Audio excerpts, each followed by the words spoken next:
prezados ouvintes, mais uma vez estamos aqui de volta para apresentar a maior entrevista de todos os tempos, a maior entrevista da história. A entrevista vai ser com um personagem muito interessante. Nós queremos aqui em nosso auditório chamar uma personagem muito conhecida. Nós queremos fazer uma entrevista com Jesus. Também queremos fazer uma entrevista com outro personagem. E este outro personagem chama-se Yeshua HaMashiach. E nesta entrevista, nós queremos, antes de fazê-la, fazer uma pequena pergunta a você, meu querido ouvinte. A pergunta é: Jesus existiu? Outra pergunta: Yeshua existiu? Bem, nós vamos então mostrar que a resposta é sim, Jesus existiu. E que também queremos falar de Yeshua, sim, Yeshua existiu. Porém, para chamar os dois aqui em nosso estúdio do Centro de Pesquisa Profético, nós precisamos mostrar o pano de fundo. Em que ambiente Jesus viveu? Aonde Jesus nasceu? Em que local Jesus existiu? Em que época? Logo depois, nós então faremos a entrevista com os dois personagens. Bem, para entendermos tal situação, é preciso voltar ao passado. É preciso voltar à terra de Shinar. Esta terra de Shinar foi aonde aconteceu todo um pano de fundo, um background de todos os acontecimentos ligado à religiosidade, de onde nasceu toda essa situação. Por exemplo, lá na terra de Shinar, prezado telespectador, ali dentro da terra de Shinar, nós tivemos uma figura muito interessante. O nome desses indivíduos que logo após o dilúvio saiu da arca e constituíram as cidades, fizeram cidades. O nome desses três indivíduos era Shem, Ham e Yafet. Ambos eram filhos de Noa. E ali na terra de Shinar, prezados telespectadores, nós agora vamos estudar. Vocês precisam agora esquecer tudo. Esquecer as preocupações, esquecer os problemas. E agora colocar os seus pensamentos naquela terra. Bem, foi lá naquela terra de Shinar que desenvolveu-se toda essa situação, aonde faremos a entrevista com os nossos históricos personagens do tempo. Bem, a primeira coisa interessante é que quando os filhos de Noa saíram da arca, eles foram para uma região chamada Calner, Bavel, Ereque e Acade, todos numa região conhecida hoje como terra de Shinar. Se vocês pegarem no capítulo 11, no versículo 2 do livro de Bereshit, de Gênesis, então, prezados ouvintes, vocês irão perceber como aquelas primeiras famílias começaram a se desenvolver, sabe? Como foi que aquelas primeiras famílias começaram a existir, a coexistir, a ter seus filhos, a prosperar naquelas cidades? Aquelas primeiras 5 cidades ali na terra de Shinar. Se vocês quiserem saber hoje, a localização geográfica destas cidades fica exatamente o que você conhece hoje como Iraque.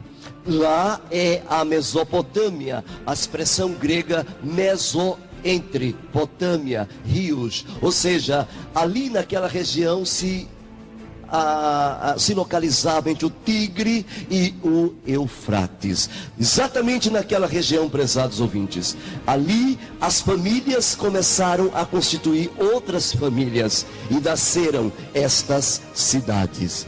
Lá na terra de Shinar, então, um homem chamado Nimrod. Este homem começou a colocar o mundo de novo numa rebelião, semelhante a que aconteceu antes do dilúvio.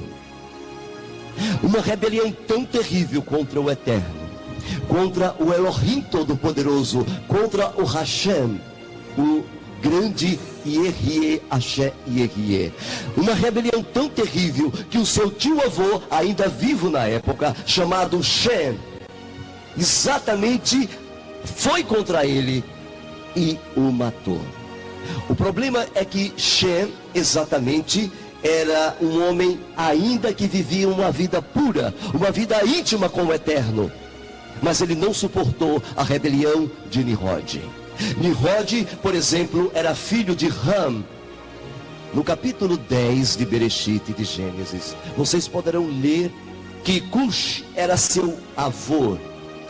E essa descendência de Ram, aquele homem que viu a nudez de seu pai, foi com este ser que começou toda uma rebelião contra o Eterno Todo-Poderoso. Uma das primeiras coisas, prezado telespectador, que Nimrod fez foi algo terrível, que era transgressão da Torá: casar-se com sua própria mãe. Logo depois deste ato, ele começou a invocar os deuses.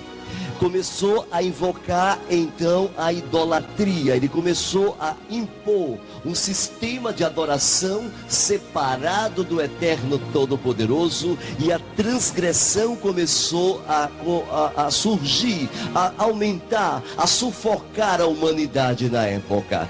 Depois da morte dele, quando Shem matou ele e espalhou seu corpo, esse costume está no livro de Vaikra, no livro de Levítico. Então espalhou seu corpo, a cabeça, espalhou seus braços. Logo a sua mãe, sacerdotisa, ela tomou o lugar de Nimrod. E ao tomar o lugar de Nimrod, ela disse: Nimrod morreu e foi para o sol. Logo, Nimrod é Deus. E se ele é Deus, eu sou uma deusa. E esta mulher, prezado telespectador, eu vou conversar com você com muito carinho. Esta mulher, prezado telespectador, ela foi a mulher que instituiu a religião de Babilônia, ou em hebraico de Babel. Começa aí toda uma história religiosa. Toda religião que existe na terra, esta mulher foi a mãe desta religião. Para vocês entenderem um pouquinho mais sobre esta mulher, vamos olhar um pouquinho o que ela fez. A primeira coisa que ela fez logo quando ela tomou o papel de sacerdotisa, de deusa, foi instituir o celibato. Logo depois do celibato, esta mulher, prezado telespectador, ela também instituiu as virgens vestais e os sacerdotes. Também esta mulher instituiu os confessionários, a confissão dos pecados. Foi ela que instituiu. A transmissão das ideias da sociedade era controlada por ela. Através desta situação, desta imposição, a confissão dos pecados. Os sacerdotes solares, então, os sacerdotes da época que não podiam casar-se, nem as virgens vestais, eles faziam a confissão dos pecados do povo com uma balança. Para cada pecado existia uma balança, e automaticamente o peso dos pecados para a parte negativa ou para a parte positiva, a sentença saía da boca dos sacerdotes. E por incrível que pareça, prezados telespectadores, aquela mulher também estava numa situação difícil, embaraçosa diante da sociedade, porque uma das noites ela dormiu com um dos seus sacerdotes, sabe? E ao dormir com um dos seus sacerdotes, pouco tempo depois, ela se achava grávida. E logo a criança começou a se desenvolver. E por incrível que pareça, reunido com seus sacerdotes, ela disse ao povo que de noite Nimrod desceu. E ao descer, ela gerou nela um filho. E este filho era filho de Nimrod, era filho de Deus. Imediatamente, dentro do contexto mitológico, esta mulher teve o bebê. E você sabe, em que dia esta criança nasceu?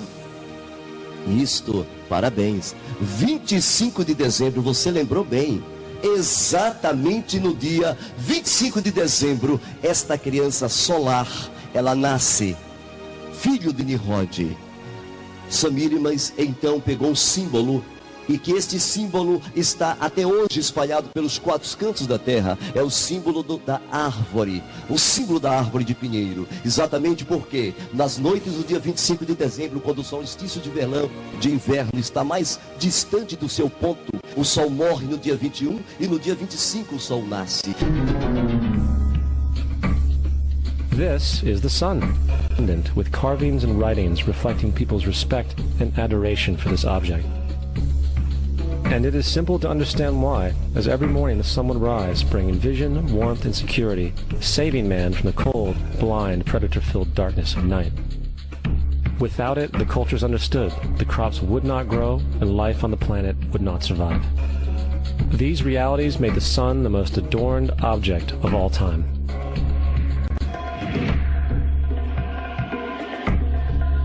This is Horus. He is the sun god of Egypt of around 3000 BC. He is the sun anthropomorphized, and his life is a series of allegorical myths involving the sun's movement in the sky. From the ancient hieroglyphics in Egypt, we know much about the solar messiah. For instance, Horus, being the sun, or the light, evening, Set would conquer Horus and send him into the underworld. It is important to note that dark versus light, or good versus evil, is one of the most ubiquitous mythological dualities ever known, and is still expressed on many levels to this day.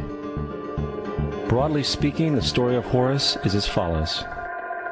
Horus was born on December 25th of the Virgin Isis Mary.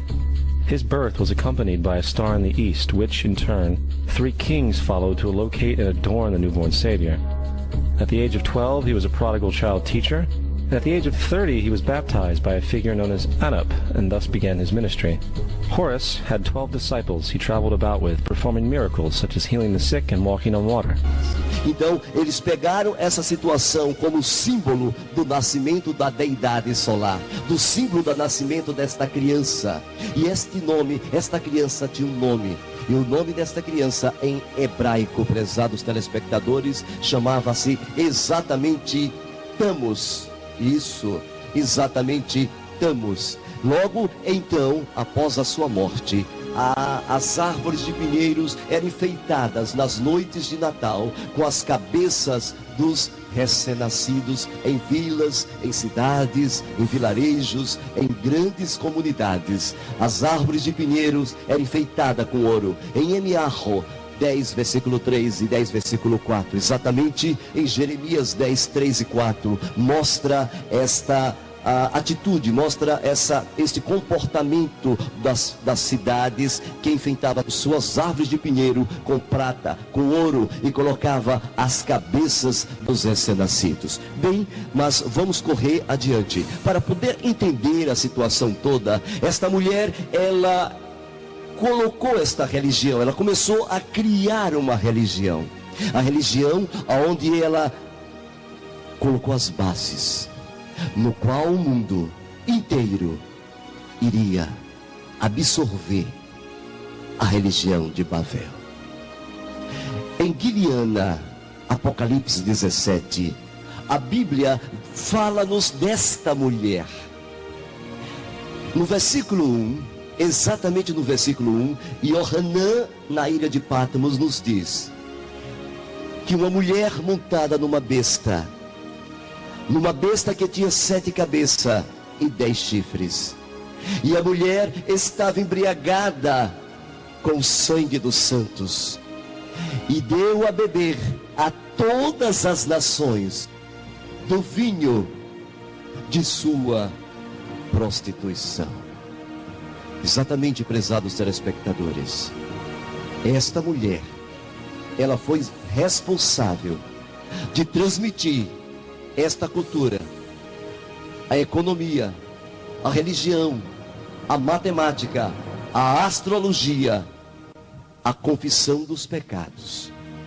Tudo começou com esta mulher. No período da Torre de Babel, por exemplo, exatamente no período da Torre de Babel, prezados telespectadores. Exatamente quando houve aquela rebelião tão grande que Nimrod fez contra o Eterno. Exatamente neste período, as línguas foram confundidas. Exatamente neste período, o Eterno não queria que os nomes sagrados, os nomes santos, continuassem na boca daqueles incircuncisos, daqueles que adoram o sol, daqueles que adoram a Nimrod. E eles usavam alguns termos que era simplesmente a Elohim, a El, a Elohá, somente ao Eterno, Adonai, Adoni. Estes termos existiam na religião e na região de Babilônia. Sim, existiam. Por quê? Porque Babilônia falava uma língua. E que língua Babilônia falava, prezados telespectadores? A língua que Babilônia falava era exatamente a língua hebraica. A língua hebraica era a primeira língua pós-dilúvio e antes do dilúvio. Nimrod, Samíramis e seus sacerdotes, mesmo após a morte dele, Elohim, agora El, Elohá, Adoni, Adonai, começou a ser usado para os demônios. Um exemplo técnico disso é a expressão que até hoje é usada em todo o mundo. Por exemplo, Iemanjar, para vocês terem uma ideia. A expressão hebraica é Iemai, Iá, que significa que o grande E, eu sou, está nas águas, exatamente no Shammai, é o Iá. Então eles pegaram estes nomes do Eterno, sagrados, e começaram a colocar,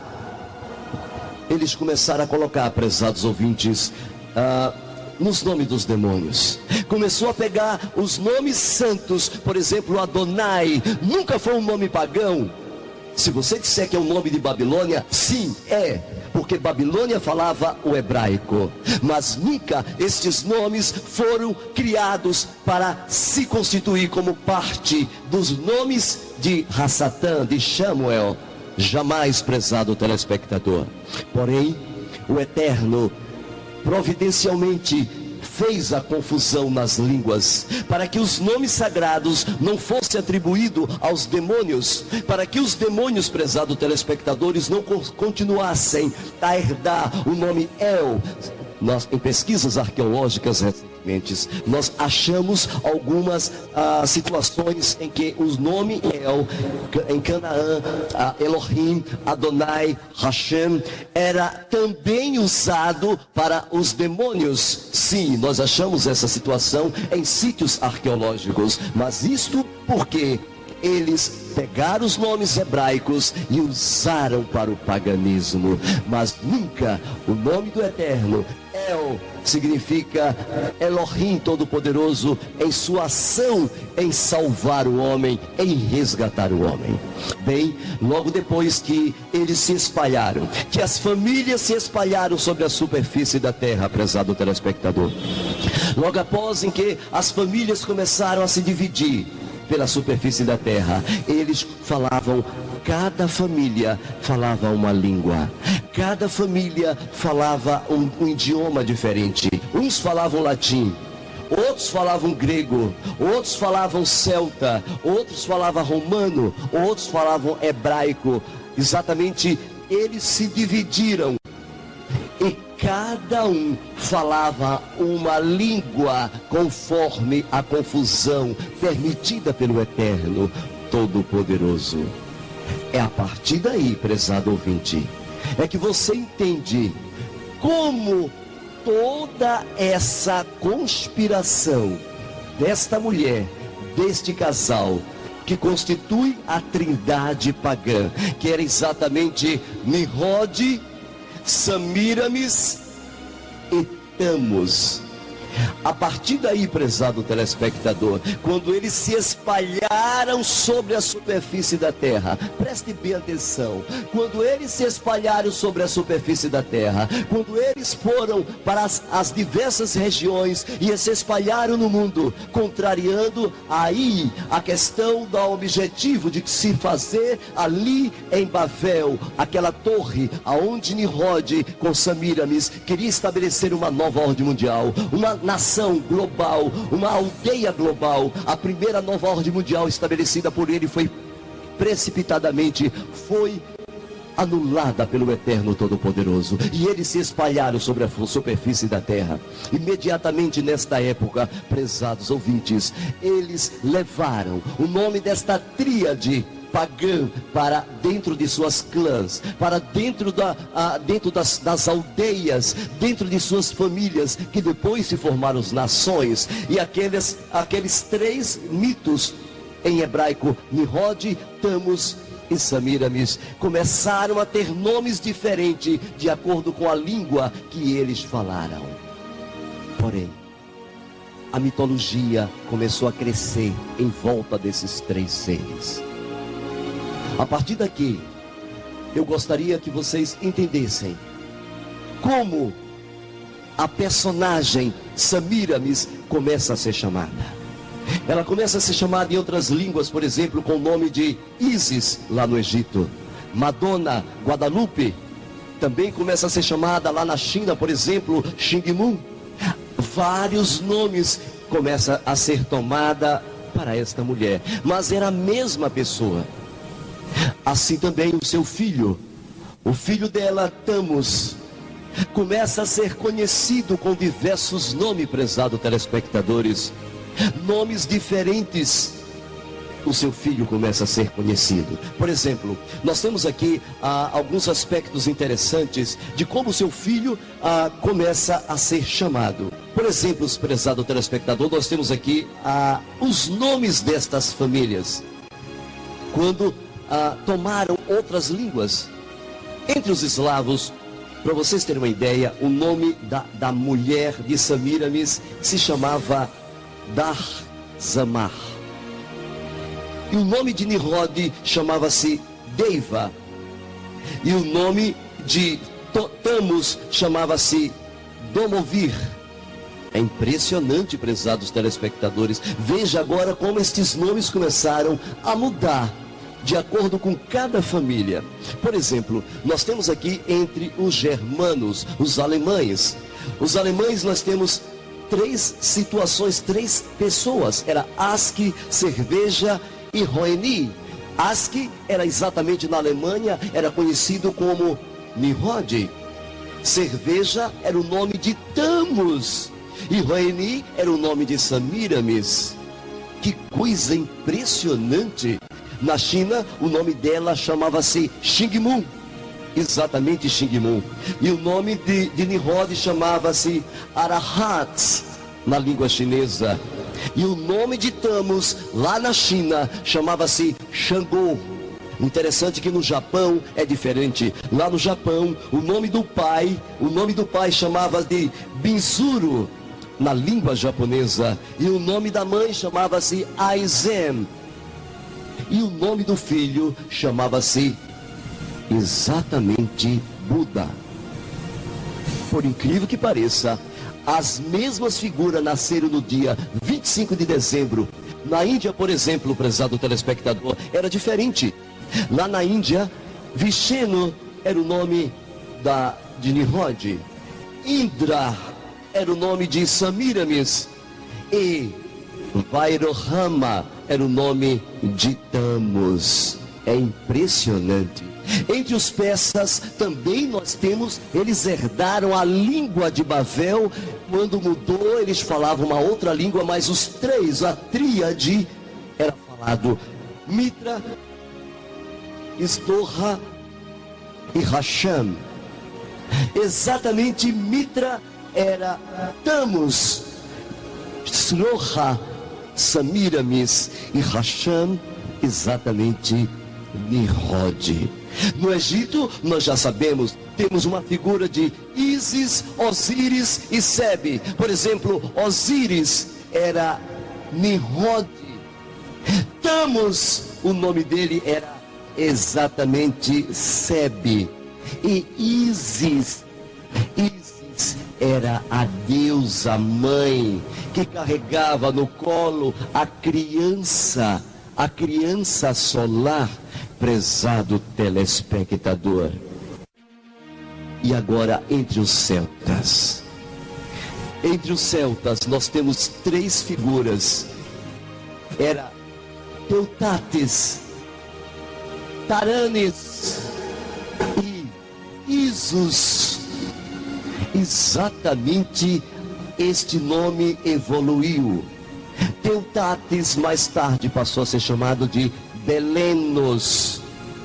Você sabe o que significa Belenos, prezados telespectadores? No dicionário de mitologia da Cultrix Mac de Spaldi, dicionário mitológico ocidental e oriental, nos fala que Belenos significa brilhantes. Outro nome que existia na língua celta para Nimrod era Apolo. E também era conhecido com outros nomes, por exemplo, Bright, Emi, Taranes, Teutanes, Teutates, Dagda. Este nome depois evoluiu. O nome, por exemplo, Isus, depois passou a ser chamado, no meio celta, no meio romano, de Esus. These attributes of Horus, whether original or not, seem to permeate many cultures of the world, for many other gods are found to have the same general mythological structure. Attis of Phrygia, born of the Virgin Nana on December 25th, crucified, placed in a tomb, and after 3 days was resurrected. Krishna of India, born of the Virgin Devaki, with a star in the east signaling his coming. He performed miracles with his disciples, and upon his death was resurrected. Dionysius of Greece, born of a virgin on December 25th, was a traveling teacher who performed miracles such as turning water into wine. He was referred to as the King of Kings, God's only begotten Son, the Alpha and Omega, and many others. And upon his death he was resurrected. Mithra of Persia, born of a virgin on December 25th, he had 12 disciples and performed miracles, and upon his death was buried for 3 days and thus resurrected. He was also referred to as the Truth, the Light, and many others. Interestingly, the sacred day of worship of Mithra was Sunday. The fact of the matter is, there are numerous saviors from different periods from all over the world which subscribe to these general characteristics. The question remains, why these attributes? Why the virgin birth on December 25th? Why dead for 3 days in the inevitable resurrection? Why 12 disciples or followers? To find out, let's examine the most recent of the solar messiahs. Jesus Christ was born of the Virgin Mary on December 25th in Bethlehem. His birth was announced by a star in the east, which 3 kings or magi followed to locate and adorn the new Savior. He was a child teacher at 12, and at the age of 30 he was baptized by John the Baptist, and thus began his ministry. Jesus had 12 disciples, which he traveled about with, performing miracles such as healing the sick, walking on water, raising the dead. He was also known as the King of Kings, the Son of God, the Light of the World, the Alpha and Omega, the Lamb of God, and many, many others. After being betrayed by his disciple Judas and sold for 30 pieces of silver, he was crucified, placed in a tomb, and after 3 days was resurrected and ascended into heaven. First of all, the birth sequence is completely astrological. The star in the east is Sirius, the brightest star in the night sky, which, on December 24th, aligns with the 3 brightest stars in Orion's belt. These 3 bright stars in Orion's belt are called today what they were called in ancient times, the 3 kings. And the 3 kings and the brightest star, Sirius, all point to the place of the sunrise on December 25th. This is why the 3 kings follow the star in the east, in order to locate the sunrise, the birth of the sun. E logo depois, gradativamente, mais tarde, já no latim, já o seu nome chamava-se Iesus. Krishna, por exemplo, Krishna, desta palavra, significava brilhante, iluminado, cristal. Daí surgiu raios solares, aonde o sol brilha. Por isso que nós temos a expressão até hoje comum em nossa língua portuguesa, crista de galo. Olha bem na estátua da Liberdade, os raios do sol. Veja os raios solares. Tudo tem que ver com a adoração. E então nós temos os deuses, as línguas. Quando eles se dividiram, eles levaram a história do Deus solar. Eles levaram exatamente toda esta situação. O Natal, por exemplo, é comemorado no mundo inteiro. Os nascimentos desses deuses, as suas noites de Natal, a troca de presente, tudo tem a ver com a instituição daquela mulher. Aquela mulher em Babel instituiu, antes deles se difundir a língua, se confundir a língua, instituiu as festas de Tammuz. Bem, prezados ouvintes, nós temos aqui algumas festas. As festas instituídas por esta mulher. A partir daqui, prezados ouvintes, nós entendemos como foi implantado as bases, como aquela mulher, aquela família, implantou a base no qual todas as religiões foram fundamentadas. Eu quero chamar a atenção aqui a você, uma pequena coisa, prezado telespectador. Uma coisa interessante que eu gostaria de partilhar com vocês é a questão de olhar para o pano de fundo de onde todas as religiões vieram. Uma coisa engraçada é que a religião de Babel, ela deu origem a todas as religiões do mundo. E só existe duas religiões mundialmente falando. A primeira religião é a religião que adora ao Eterno. E a segunda religião é a religião que adora a esta mulher. A religião de Babel. E em português mais claro, a religião de Babilônia. Eu quero chamar a atenção, você, querido telespectador, que se você não faz parte da religião de Babilônia, você faz parte da religião do Eterno. E vice-versa. Se você não faz parte da religião do Eterno, você faz parte da religião de Babilônia. Não existe aqui meio termo. Por exemplo, em grego, até hoje, o nome de Nimrod, eles em grego chamava de Zeus, que depois tornou-se Zeus, que na terceira declinação do genitivo, ele passou a ser chamado Deus, o dia. Por isso que teologia significa estudo de Deus. Theo era a figura de Nimrod na língua grega. A mãe, por exemplo, Reia, era a figura de Semíramis na língua grega. E Hércules era a figura de Tammuz na língua grega. Nós agora temos uma ideia de como cada deidade começou a ser adorado em cada nação, em cada país. A Bíblia, a palavra de Elohim, já mostrava a adoração dessas três figuras. Por exemplo, nós temos aqui em Irmiyahu, eu vou ler para vocês, Irmiyahu 7, versículo 18. Os filhos apanham a lenha, e os pais acendem o fogo, e as mulheres amassam a farinha, para fazerem bolos à deusa chamada Rainha dos Céus, e oferecem libações a outros deuses, para me provocarem a ira. Veja, prezados telespectadores, que a adoração à deusa mãe já existia. E o Eterno constantemente lutava, prezado telespectador, para que esta adoração não acontecesse. Adoração à Rainha dos Céus, a deusa solar, Semíramis. E, por incrível que pareça, em Jeremias 10, versículo 9, nos diz como esta mulher se vestia. A Bíblia diz: trazem prata estendida de Tarsis, e ouro de Ufaz, trabalho do artífice e das mãos do fundidor. Fazem suas vestes de azul celeste e púrpura, obra de sábios são todas eles. As vestes de Semíramis, ela escolheu exatamente o azul. A Satã sempre procura, prezados telespectadores, imitar o eterno. A imitação era tão forte, que existia na Páscoa uma festa. E esta festa, querido, era uma festa terrível, forte. Era o período em que Thamus morria e ressuscitava. E você sabe quando é que foi que Thamus morreu? Exatamente numa sexta-feira. Você sabe, prezado telespectador, como foi que a mitologia está nos livros? Isso, prezados ouvintes, está na história.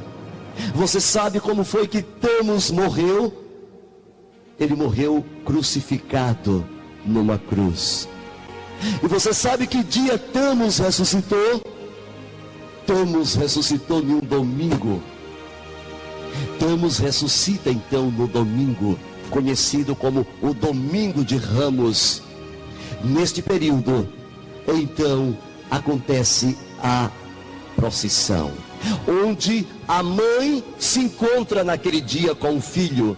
Na sexta-feira, era o dia em que havia uma comoção geral das várias aldeias em que falavam agora outras línguas, que saíram lá de Babel. Essas pessoas que saíram lá de Babilônia, que agora estava na Grécia, que agora estava na Índia, que agora estava no Japão, que agora estava entre os celtas, que agora estava entre os fenícios, eles começaram a adorar a rainha dos céus, e a procissão era feita com tal beleza, aonde o filho se encontrava com a mãe. E na procissão, então, as mulheres na frente choravam. E na cruz de Thamus era colocado rosas de Sharon, em hebraico. Rosas vermelhas era colocada na cruz, era enxertada na cruz.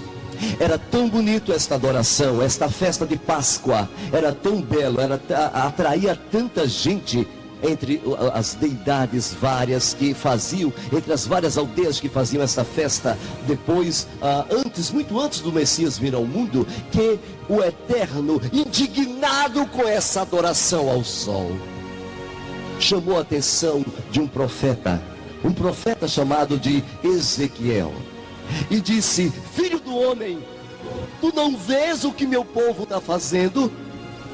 A beleza da festa, prezado telespectador, era tão grande neste período, que o povo de Israel, o povo santo, que foi escolhido para ser uma nação santa, as mulheres, os homens, começaram a se envolver naquela adoração, e começaram a imitar, e as israelitas começaram a chorar. Foi por isso que este termo hebraico é muito conhecido, Thamus, e começou a chorar a Thamus. Até hoje nós temos a Sexta-feira da Paixão, ou a Paixão de Thamus. O Eterno então falou com seu profeta, no capítulo 8, no versículo 14 do livro de Ezequiel. Vejamos o que diz: e levou-me para o átrio interior da casa do Eterno, do Senhor.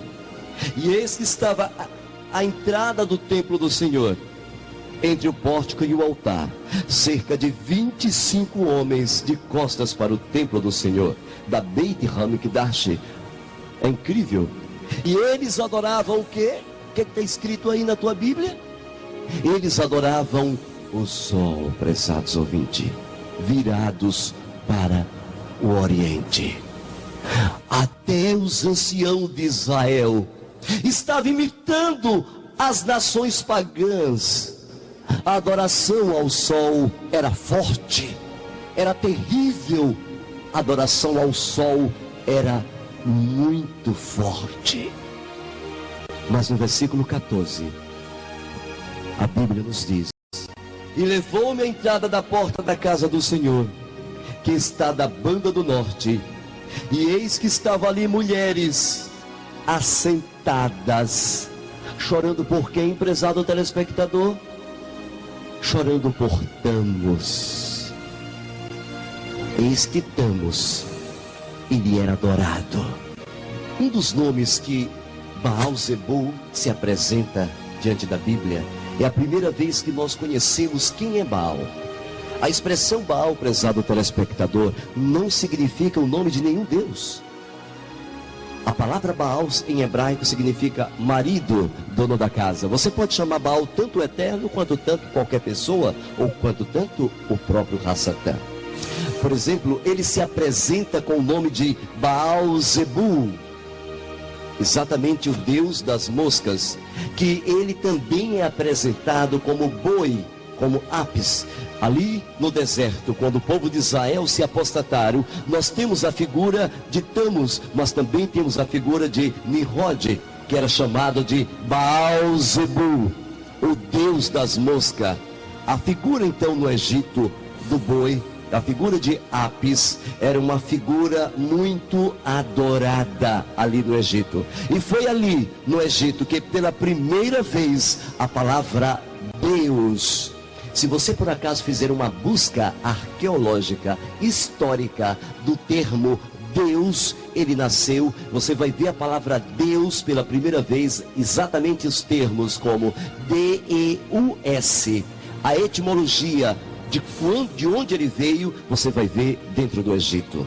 Veio quando o próprio faraó existia dentro do Egito, quando o próprio faraó colocou o nome de Yosef, o filho de Jacob, e colocou o nome dele de Zefs-Nut, que é Nut, era exatamente a esposa de Zefs. Zefs-Nut perneia, exatamente a expressão Zefs, que deu origem à palavra Zeus, e que até hoje na Grécia se fala Zeus.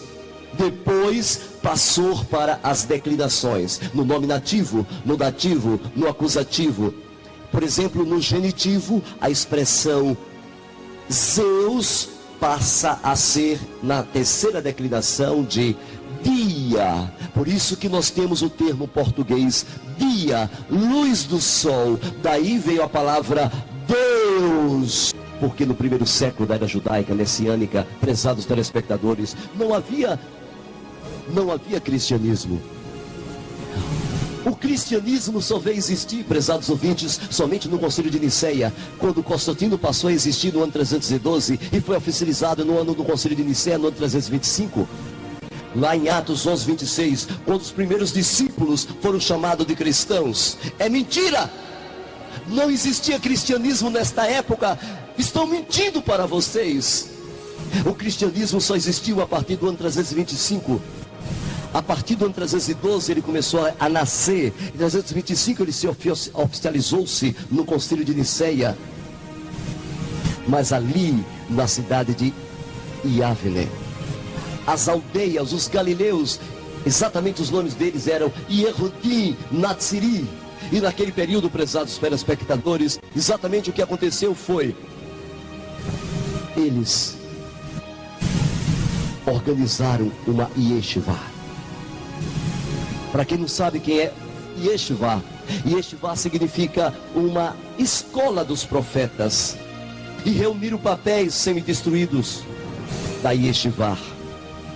E então, os historiadores críticos daquela época disseram: se nós temos que esculhambar com o homem, se nós temos que fazer com que a memória dele seja destruída, nós precisamos então chamar o nome dele outro nome. O nome dele não vai ser mais Yeshua, mas o nome dele vai ser de agora em diante Yeshu. E a partir daí em diante, prezado telespectador, o nome verdadeiro do Salvador, Yeshua, passou a ser chamado Yeshu, que significa uma maneira de mangar, uma maneira de falar mal do Salvador, em dizer: você não é o Salvador, você é um Salvador falso, você é o Messias cego. Então este termo pejorativo começou a crescer e começou a ser transmitido gradativamente e passado adiante, até chegar o período de Roma. Quando chegou o período de Diocleciano, Diocleciano tenta apagar tudo que era de Yeshua. E ele começa na queima dos livros hebraico e aramaico. Tudo que era hebraico, tudo que era aramaico, prezado telespectador, para que as pessoas não tivessem provas, para que eles pudessem... Satanás estava querendo assertivamente fazer com que as pessoas acreditassem que os apóstolos escreveram em grego. E para isso, eles precisavam apagar uma história. Diocleciano, no ano 303 ao ano 313, ele começou a destruir tudo que era hebraico e aramaico. E isso continuou depois que Constantino, na Ponte Milva, estava ali a ganhar ou a perder aquela batalha. Quando ele teve aquela visão da noite, ele avançou em nome da cruz. A cruz, prezados ouvintes, até hoje nós temos a letra Tau. Exatamente a letra Tau, ou a letra latina. Desta letra vem a letra Thamus, porque Thamus morreu em uma cruz, com rosas vermelhas ela colocado. E esta adoração era muito antes do Mashiach e Yeshua vir ao mundo, prezados telespectadores. Então Constantino, naquele período, automaticamente começou a criar nova religião. Ele pegou os Yahudi Natsiri naquele período, e ao pegar os Yahudi Natsiri, ele fez o casamento com os mitraicos, com Mitra, o deus solar. Neste período, Mitra, a deidade pagã do sol, Mitra passa a entrar na história. E a miscigenação de Mitra, de Zeus, de Deus, esta miscigenação, este casamento, este ecumenismo é chamado de cristianismo. E tudo que era daquela mulher, tudo, prezados ouvintes, as festas, o Natal, o Carnaval, o Domingo, a Páscoa, o São João, as festas aos santos, as datas a cada deuses solares, até mesmo o nome Deus começou a entrar dentro das sagradas escrituras. Veja, prezado telespectador, que a Bíblia nos diz em Apocalipse 17, versículo 1: a todas as nações deu a beber do vinho da sua prostituição. Eu posso perguntar a você, prezado telespectador que está me assistindo aí, quem foi que escapou do vinho dela? Quem foi que escapou? Ninguém, nem os judeus escaparam. Até hoje, dentro das sinagogas, os judeus ortodoxos ainda pronunciam a palavra Deus, que é o nome de uma deidade pagã, solar, introduzido pelos padres dentro das sagradas escrituras, exatamente a pedido de Damaso. O Papa, na época, mandou Jerônimo a fazer uma nova tradução no ano 387, e eles fez o que realmente lhe agradava, ou seja, agradou a plebe, agradou ao clero, agradou a todos. Então, o próprio Jerônimo, em seu livro, Jerônimo, tradutor da Bíblia, ele diz: eu quero pegar a mitologia pagã e fazer agradar, servir o paganismo ao cristianismo que doravante, que agora começa a se desenvolver. A partir daqui, prezados ouvintes, vocês têm uma ideia de como estas mudanças, as festas solares, todas estas festas foram substituídas pelas festas, então, do Eterno de Israel.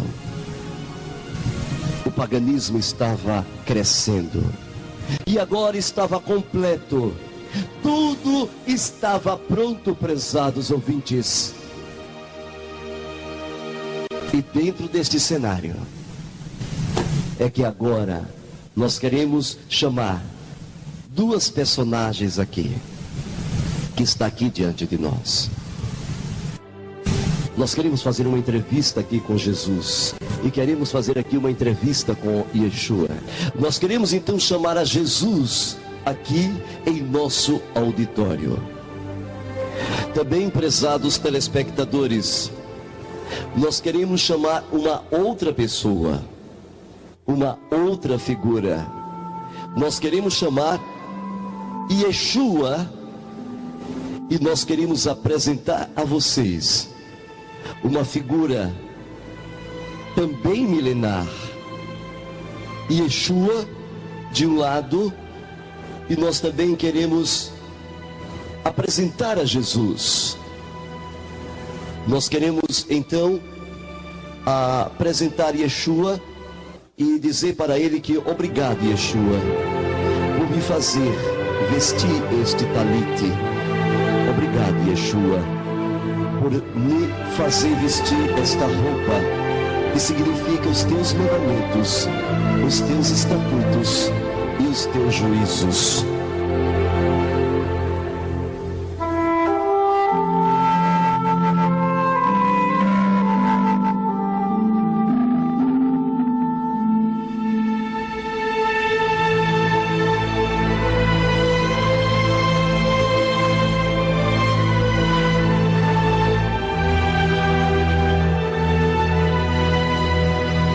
Agora nós queremos fazer uma entrevista. E eu tenho algumas perguntas. Eu tenho um papel que eu escrevi algumas perguntas. E eu vou pegar este papel. E eu gostaria de fazer algumas perguntas. Após a exposição do que vocês acabaram de ouvir, queridos telespectadores, eu quero dizer para todos vocês que estão me ouvindo, que não há outro nome dentre os homens pelo qual devamos ser salvos. No livro do Atos dos Apóstolos, exatamente no capítulo 4, versículo 12, a palavra do Eterno nos diz que nenhum outro nome é dado entre os homens pelo qual devamos ser salvos. Não existe outro nome. Agora olho para Jesus e olho e digo para Jesus que existe uma diferença entre você, Jesus, e existe uma diferença entre você, Yeshua. E eu gostaria de olhar para Jesus e dizer para você, Jesus, qual a diferença entre você, Jesus, e entre você, Yeshua. Primeira coisa que eu gostaria de falar, meus queridos telespectadores, é dizer para Jesus: Jesus, você existiu? A pergunta que eu faço a você é: Jesus, você existiu? Sim, Jesus existiu. Você existiu, Jesus. E você, Yeshua? Você existiu, Yeshua? Sim, você existiu, Yeshua. A primeira pergunta eu quero fazer para Jesus: aonde você nasceu, Jesus? Em que lugar você nasceu, Jesus? Jesus nasceu numa terra chamada Terra de Shinar, que hoje é o Iraque.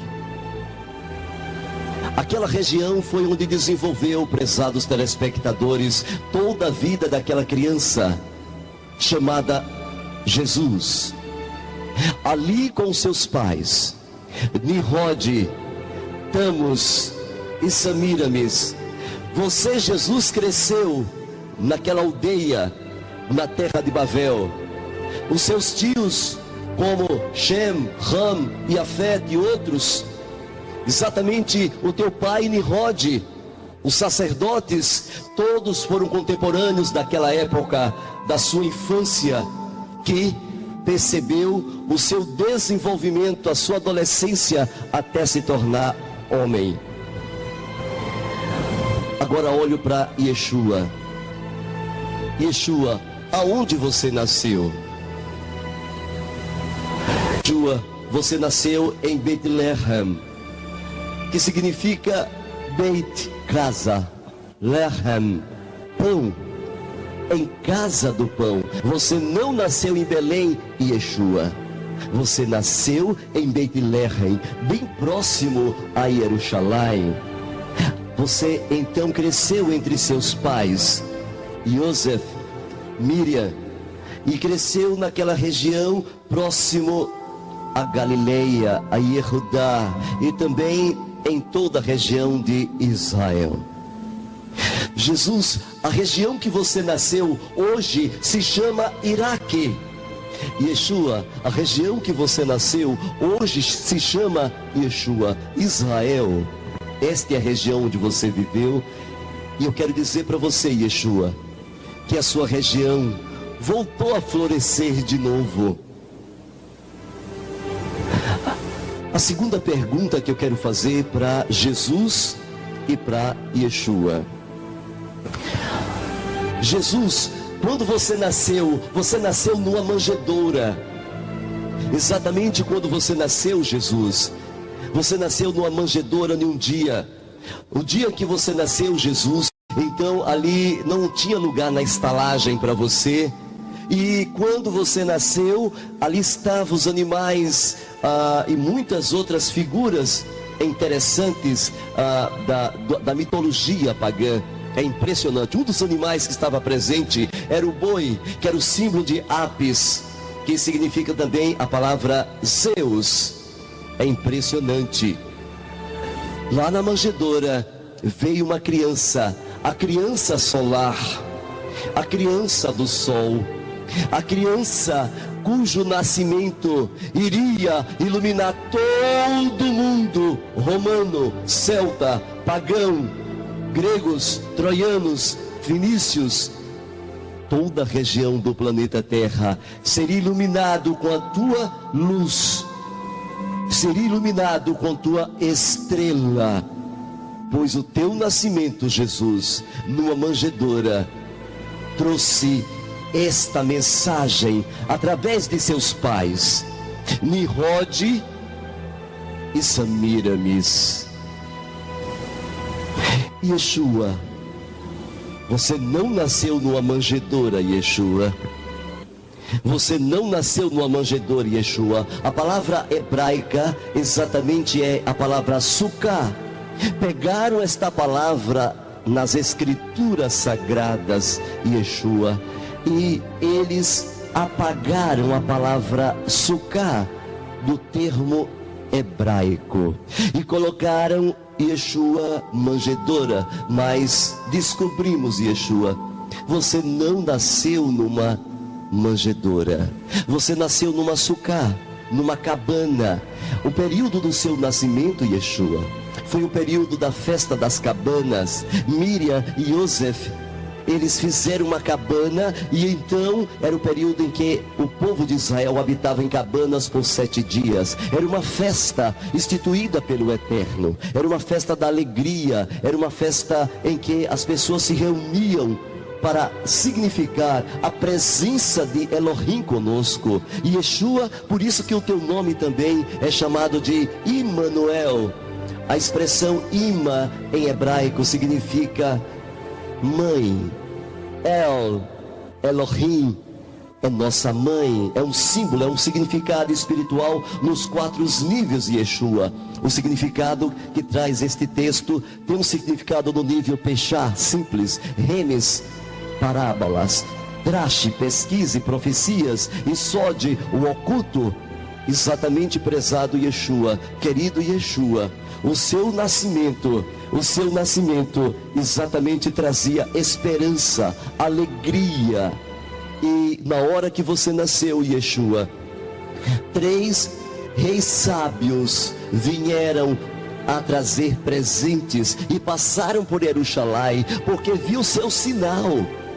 Eles viram o seu sinal e eles foram, Yeshua, trazer, eles eram os estudantes das profecias. Eles estudavam Yeshayahu, Yeshua. Eles estudavam os profetas Isaías, Jeremias, Ezequiel, e percebeu, Yeshua, que você iria nascer exatamente naquele período que seu sinal estava ali visível. Mas você, Jesus, você também teve o seu sinal, Jesus. O seu sinal foi uma estrela, Jesus. porque a estrela, Jesus, é o símbolo do sol.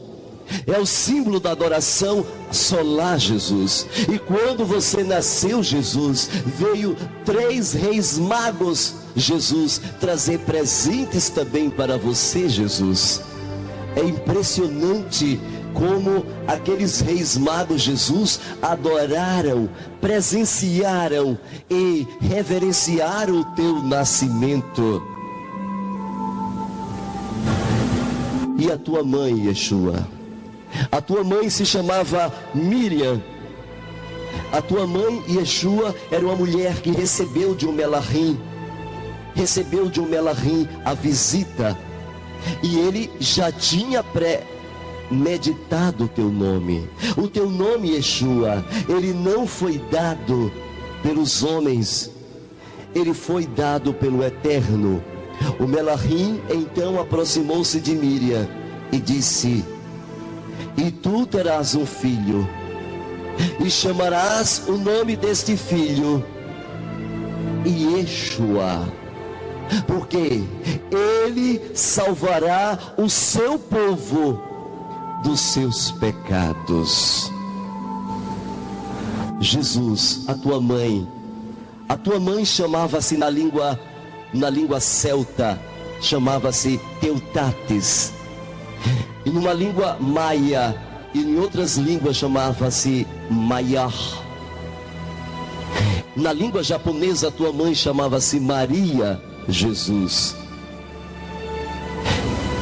E quando tu nasceu, Jesus, a tua mãe colocou você em volta dos seus braços e trouxe você, Jesus, para todo o povo, para reconhecer a esperança dos romanos e do mundo pagão.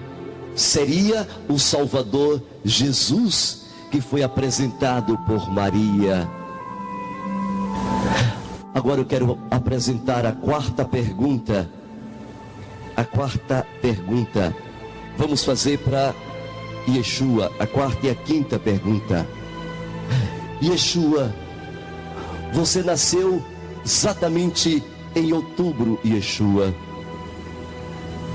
E nesta festa que você nasceu, Yeshua, foi uma festa que se cumpriu a profecia, quando Elohim desceu até nós em forma humana. Elohim se fez carne em Merra e habitou entre nós. Jesus, você é a reencarnação de Nimrod, e o símbolo da sua presença é exatamente a árvore de pinheiro. Eis porque, Jesus, o teu símbolo é a pirâmide.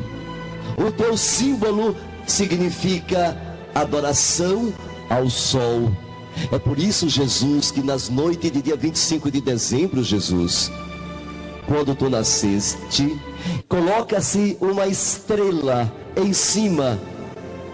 Interessante, Jesus, eu me lembro, Jesus, das bolinhas, aquelas bolinhas que enfeitam a tua árvore, Jesus, de pinheiro com ouro. Depois, Jesus, foi substituída pelas cabeças dos recém-nascidos, Jesus. Sim, Jesus, depois foi substituída pelas cabeças dos recém-nascidos. É interessante o teu nascimento no dia 25 de dezembro, Jesus. Quero agora falar com Yeshua. Yeshua, o teu pai, tu és o filho de Elohim. Elohim, ele se fez carne. Elohim desceu e habitou entre nós. O Merra do Eterno, na Torá, no capítulo 5, exatamente no capítulo 5 de Bereshit, em Gênesis, fala do teu nascimento na Torá e do propósito da tua vida e da tua vinda aqui neste mundo, Yeshua. Tu viria neste mundo com o propósito de morrer pelo pecado do homem, e o teu propósito durante a tua vida seria de levar o homem de volta a guardar a Torá. Tu era o próprio Elohim, em uma forma humana, emanente, que habitou com o homem. O Eterno de Israel desceu a um ponto tão baixo para poder trazer o homem a um ponto tão alto, que é levá-los para o Shamai. Este foi o propósito da tua vida, Yeshua, e do teu nascimento. Mas tu, Jesus, tu és o Filho de Deus, Jesus. Tu não é filho de Elohim, Jesus, porque Deus é uma expressão vinda de Babel, uma cidade no qual a tua mãe e o teu pai, Jesus, morava perto de Acade. Tu te lembras, Jesus, que quando tu era pequeno, brincando naquelas ruas de Cauné, naquelas ruas de Acade, aonde hoje é o Iraque?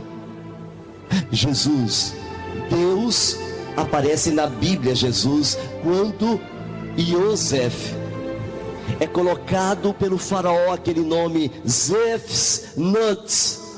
Pela primeira vez eu ouço o nome de teu pai, a palavra Deus, que em hebraico significa brilhante. Deus, que em hebraico significa Nirod.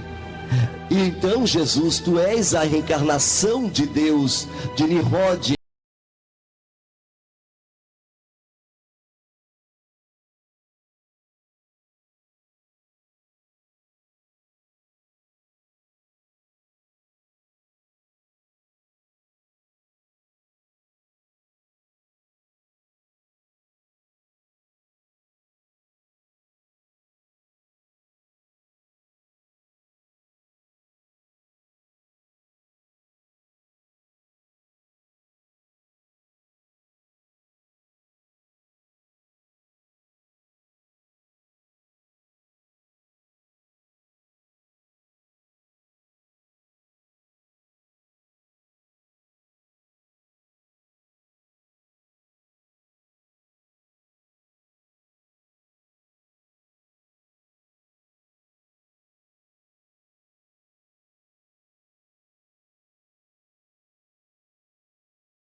Nós temos aqui o livro